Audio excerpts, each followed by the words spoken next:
দিনাজপুরের পার্বতীপুরে কৃষি সমৃদ্ধি প্রতিপাদ্যে টেকসই কৃষি উন্নয়ন প্রকল্পের আওতায় একটি মাঠ দিবস অনুষ্ঠিত হয়েছে।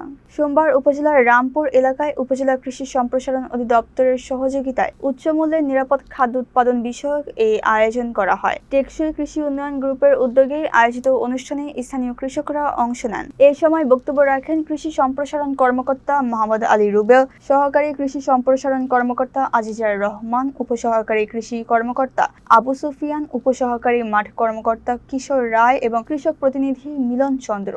বক্তারা 2025-26 অর্থ বছরে গ্রীষ্মকালীন DM-1220 জাতের টমেটো উৎপাদন বৃদ্ধির উপর গুরুত্বারোপ করেন। তারা বলেন, নিরাপদ ও বিষমুক্ত খাদ্য উৎপাদনের মাধ্যমে ফসলের গুণগত মান নিশ্চিত করতে কৃষকদের আরও সচেতন হতে হবে। পরে কৃষি অফিসের সরবরাহকৃত বিভিন্ন সবজির বীজ থেকে উৎপাদিত ফসল প্রদর্শন করা হয়। এতে কৃষকরা আধুনিক ও নিরাপদ কৃষি প্রযুক্তি সম্পর্কে ধারণা লাভ করেন।